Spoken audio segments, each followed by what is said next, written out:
আমাদের নেত্রী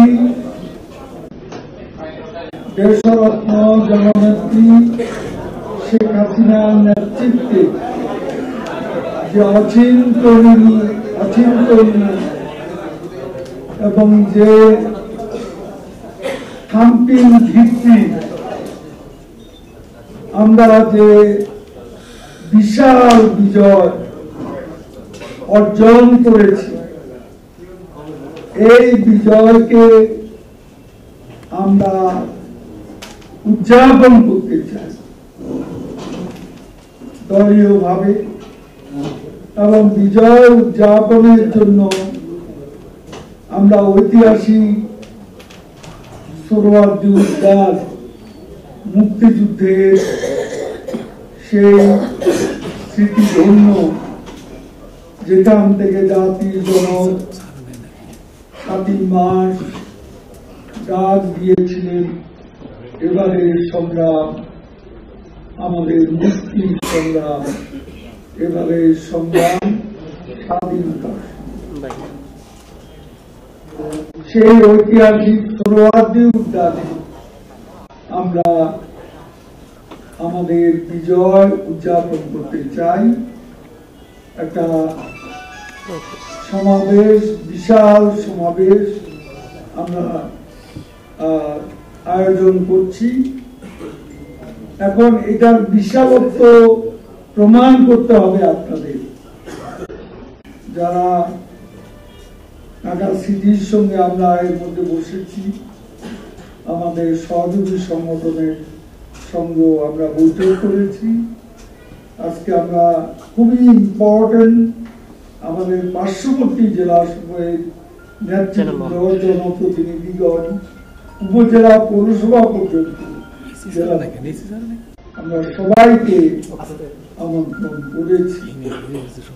তো আমি আশা করি আপনাদের স্বতঃস্ফূর্ত উপস্থিতি থাকবে এবং এই সমাবেশটিকে সার্বিক দিক থেকে সফল করার জন্য একটা শুধু একটা বিশাল সমাবেশ নয়, একটা সুশৃঙ্খল সমাবেশ আমরা করতে চাই।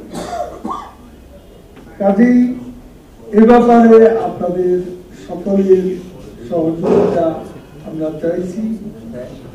আপনারা ব্যানার, ফেস্টুন, ডাকদল নিয়ে আসবেন, কারণ এটা আমরা বিজয়কে যেহেতু উদযাপন করি, কিন্তু এই উৎসবমুখর অবস্থার জন্য যে উপাদানগুলো যুক্ত করবেন, এগুলো আপনারা যে সোহরাওয়ার্দী উদ্যানের প্রবেশের পথে এগুলো রেখে আসবেন। প্রবেশ ভেতরে আমরা এটা সমাবেশের মধ্যে ব্যানার, পোস্টার, ফেস্টুন যদি এগুলো আপনাদের সঙ্গে প্রবেশ করে, তাহলে আসলে এটা আনম্যানেজেবল হয়ে যাবে, সবার শৃঙ্খলাটা পূর্ণ। কাজেই আমি আশা করি আপনারা সকল এই 6টি জেলার যে উপজেলাগুলো আছে, পৌরসভাগুলো আছে, সর্বত্র আপনারা এখন থেকেই নিজেরা মিটিং করবেন, মিটিং করে প্রস্তুতি নেবেন এবং প্রত্যেক শাখায় আপনাদের বর্ধিত সভা করবেন। সময় অবশ্য বেশি দিন নেই, আজকে হলো আমাদের 13 তারিখ, আর সময় আছে 5 দিন। এই 5 দিনের মধ্যে আমি আশা করি আপনারা প্রস্তুতি নেবেন, সবাইকে নিয়ে তৃণমূলকে ডাকবেন, আপনাদের যারা তৃণমূল তাদেরকে ডাকবেন, ডেকে বর্ধিত সভা করে সময় মতো আমার মনে হয় আপনারা এমন ভাবে আসবেন যাতে আপনার সমাবেশ স্থলে বেলা 1টার মধ্যে, 1টার মধ্যে যাতে আপনারা প্রবেশ করতে পারেন। অনেক সময় দেখা যায় নেত্রীর বক্তৃতা প্রায় শেষ, তখন কোনো জেলা আসছে, তো তাহলে তো কিছুটা সফল হবে না। সেদিন আমাদের নেত্রী দিক নির্দেশনামূলক বক্তব্য রাখবেন, আমাদের আগামী দিনের করণীয় সম্পর্কে তিনি আমাদের সরকার কিভাবে চলবে, উন্নয়ন কিভাবে চলবে, আমাদের দল কিভাবে চলবে, সব বিষয়ে তিনি একটা দিক নির্দেশনামূলক বক্তব্য রাখবেন। কাজেই আপনাদের সে বক্তব্যটাও শুনতে হবে। অনেক সময় দেখা যায় দূর থেকে যারা আসেন মনে করেন যে সময় চলে গেল, আমার আবার ফিরে যেতে হবে, এসেই গাড়িতে উঠার একটা তাগিদ অনেকে উপলব্ধি করেন এবং দেখা যায় যে হাজিরা দিয়েই চলে যায়, হাজিরা দিয়েই যে গাড়িতে উঠে, এইটা যেন না কি হবে। আপনি সন্ধ্যা পর্যন্ত থাকেন না, সন্ধ্যার পরে রওনা হবেন, একদিনের জন্য নেত্রীর ডাকে আপনারা কি সাড়া দিতে পারবেন না? এ ধৈর্যটা কি থাকবে না? কাজে কর্মীদেরও এভাবে মানসিক প্রস্তুতি নিয়ে আসতে হবে, যেন নেত্রীর বক্তৃতা শেষ হওয়া পর্যন্ত সবার ধৈর্য যেন থাকে এবং শেষ হওয়া পর্যন্ত যার যার জায়গা থেকে, স্থান থেকে, বসার জায়গা থেকে কেউ যেন সরে না যায়, সভাস্থল যেন ত্যাগ না করে, সে ব্যাপারে আপনাদেরকে বিশেষভাবে আমি অনুরোধ করছি দলের পক্ষ থেকে। তো আমি আপনাদেরকে অভিনন্দন জানাচ্ছি, যারা নির্বাচিত এমপি সাহেবরা এখানে এসছেন, নির্বাচিত প্রতিনিধিগণ যারা বিজয়ী হয়েছেন, আপনাদের অভিনন্দন জানাচ্ছি। সঙ্গে সঙ্গে যারা যাদের ঘাম, শ্রম, মেধা দিয়ে, তাদের কর্মপ্রয়াস দিয়ে আপনাদেরকে বিজয়ী করেছে, তাদেরকেও আমি অভিনন্দন জানাচ্ছি। আমাদের জেলা এলাকার যারা নেতৃবৃন্দ এবং আমাদের একেবারে তৃণমূলের যারা এখানে আসেননি, ইউনিয়ন, ওয়ার্ড, গ্রাম লেভেলে আমাদের যে নেতা কর্মীরা, যাদের ত্যাগের বিনিময়ে, অপরিসীম কর্মপ্রয়াসের বিনিময়ে আপনারা বিজয়ের করে তুলেছেন। আমাদের নেত্রী দেশরত্ন শেখ হাসিনার নেতৃত্বে আমাদের ইতিহাসের অভূতপূর্ব যে বিজয়, এই বিজয় অর্জন করে, সেজন্য সংশ্লিষ্ট সকলকে আমি আবারও ধন্যবাদ জানাচ্ছি এবং আশা করি আওয়ামী লীগ এবার যে ঐক্য দেখিয়েছে,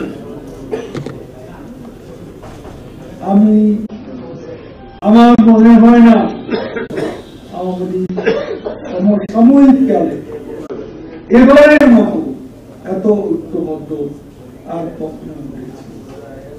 আওয়ামী লীগের যে ঐক্য, আওয়ামী লীগ ঐক্যবদ্ধ থাকলে আওয়ামী লীগ পরাজিত হতে পারে না।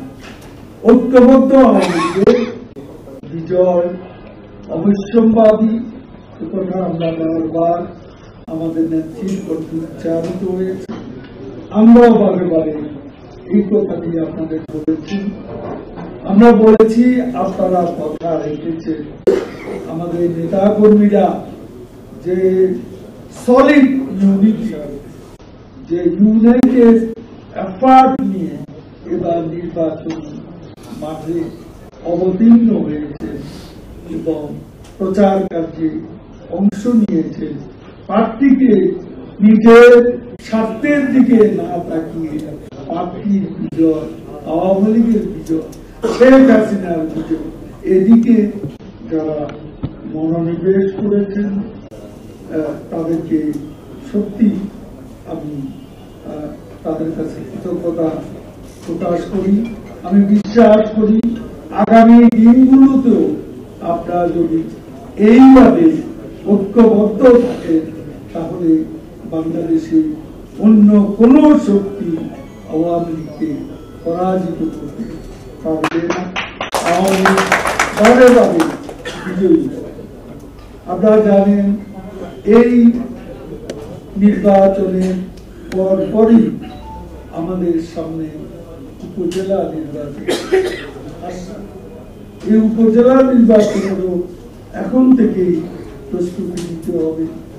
ঐক্যবদ্ধভাবে আপনাদেরকে সেই নিজেদের মধ্যে সভা ডেকে বর্ধিত সভা করে আপনারা যদি নিজেরা একজন প্রার্থী মনোনয়ন দিতে পারেন এবং সেটা রেকমেন্ডেশন ঢাকায় নেত্রীর কাছে পাঠিয়ে দিতে পারেন নেত্রীর অফিসে, সেটা আমাদের জন্য মনোনয়ন দিতে সুবিধাজনক। যদিও এখানে একটা জনমত জরিপ বিষয় আছে, সেটা নেত্রী নিজস্ব হয়ে তিনি জরিপ কার্য পরিচালনা করছেন। এই জরিপ কার্যের পাশাপাশি আমাদের তৃণমূলেরও যদি একটা রেকমেন্ডেশন থাকে তাহলে তৃণমূলও এখানে তাদেরও সম্মান, তাদেরকেও সম্মানিত করা।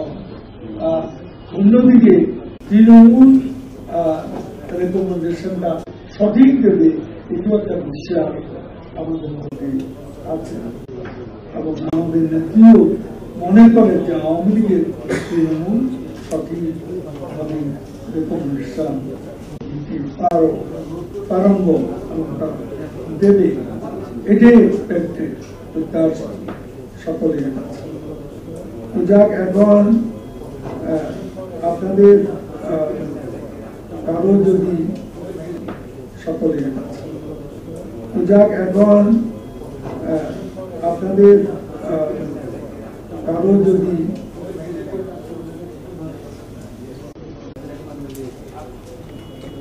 আমি আপনাদেরকে ফ্লো ওপেন করে দিচ্ছি, যদি আপনাদের এই বিষয়ে আরো কিছু বলার থাকে,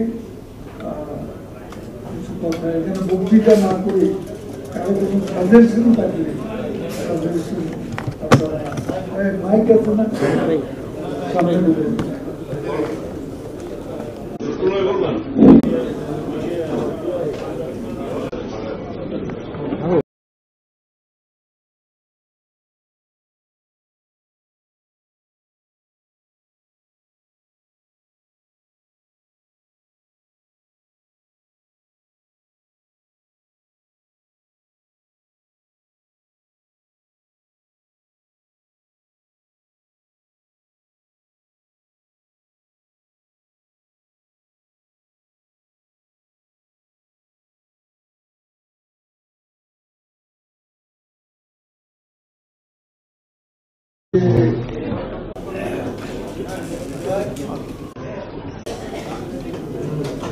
আপনারা জানেন জাতীয় নির্বাচনের আগে প্রধানমন্ত্রী আমাদের সভাপতি শেখ হাসিনা বাংলাদেশে সকল রাজনৈতিক দলকে সংলাপে আমন্ত্রণ করেছে। উত্তরফ্রন্ট, দক্ষিণফ্রন্ট, ৭৫টি রাজনৈতিক দল এই সংলাপে অংশ নিয়েছে। নরমহলের সংলাপ হয়েছিল। এখন নির্বাচন শেষ হয়েছে। আমাদের নেত্রী গতকাল আমাদের সাথে ওয়ার্কিং কমিটি, যৌথ সভায় ওয়ার্কিং কমিটি এবং উপদেষ্টা পরিষদের যৌথ সভায় তিনি বলেছেন যে তাদের সাথে সংলাপ হয়েছে, তাদেরকে তিনি আবার আমন্ত্রণ করবেন, তাদেরকে আহ্বান করবেন, নিমন্ত্রণ করবেন, তাদের সাথে কিছু মত বিনিময় করবেন এবং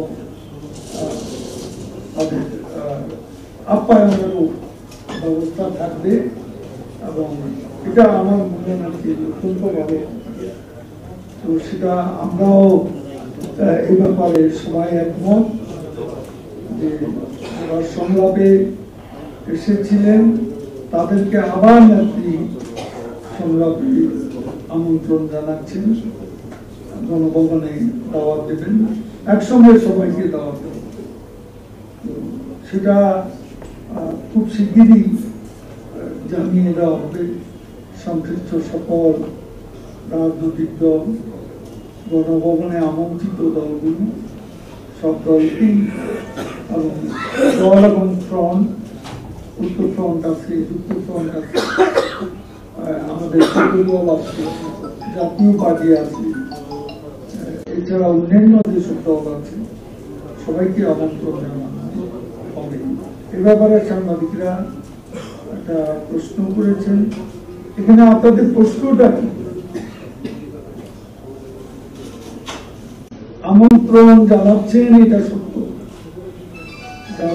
যাদের সাথে সংলাপ হয়েছিল তাদেরকে তিনি গণভবনে শিগগিরই চিঠি দিয়ে আমন্ত্রণ জানাচ্ছেন, এটা ঠিক আছে। উপজেলা নির্বাচনে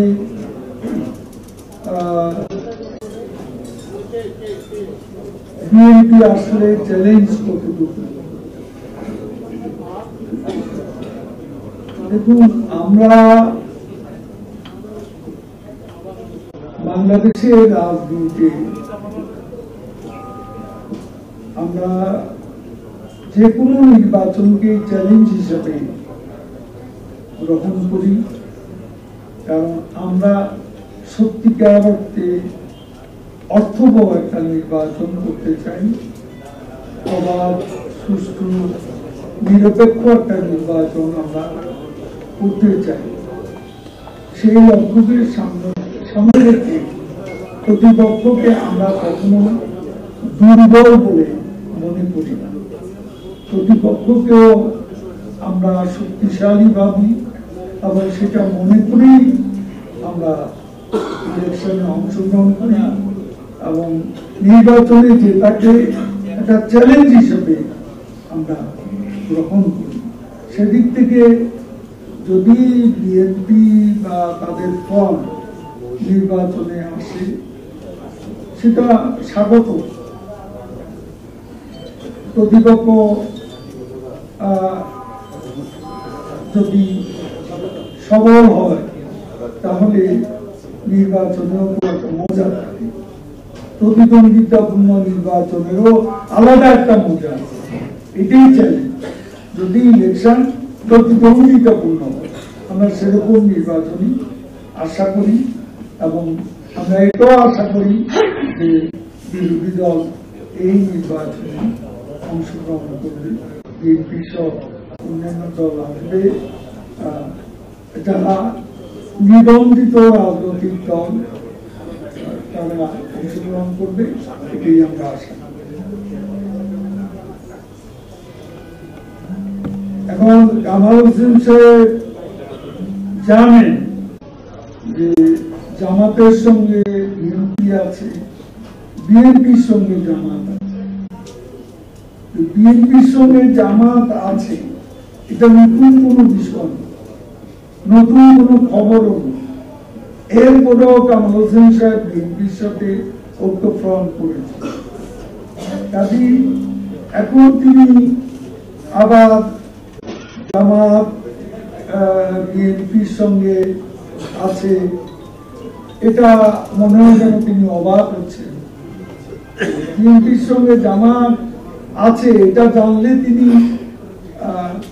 নির্বাচন করতেন না, এমন কথা তো কখনো তিনি বলেন। কিন্তু জেনে বিষ করেছি পান, এমন একটা অবস্থা সৃষ্টি করেছে। কাজেই এখন কামাল হোসেন সাহেব যদি বলেন জামাত বিএনপির সঙ্গে ছিল এটা, এবং এ ধরনের নির্বাচন ঐক্যফ্রন্ট করা ভুল হয়েছে, তো সে ভুল স্বীকার করে এই স্বীকারোক্তিটা অব্যাহত থাকলে দেশবাসী খুশি হবে। আমাদের দেশের নেতারা এক এক সময় এক এক কথা বলে। ডক্টর কামাল হোসেনের বক্তব্য এখানে স্ববিরোধী বলে আমরা মনে করছি, কারণ তিনি জেনে শুনেই তো বিএনপির সঙ্গে ঐক্য করেছেন। জামাত ছাড়া তো বিএনপি কোনো অস্তিত্ব নেই। বিএনপি মানেই জামাত, জামাত মানে বিএনপি। তো সেই অবস্থা কামাল হোসেন সাহেব জেনে শুনে কেন এত বড় ভুল করলেন, সেটা তাকেই সে ভুলের খেসারত দিতে হচ্ছে। এটা আমাদের কোনো কথা নয়।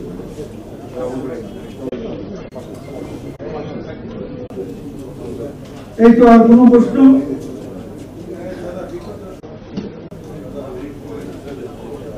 আর কোনো প্রশ্ন আছে সাংবাদিক? কাদের ভাই, বিএনপি এবং ঐক্যফ্রন্টের নেতারা যখন শপথ নিচ্ছেন না, ঠিক তেমনি সময় তাদেরকে আবার আলোচনায় ডাকা, এটা শপথ নেওয়ার কোন রাজনৈতিক ইঙ্গিত আছে কিনা?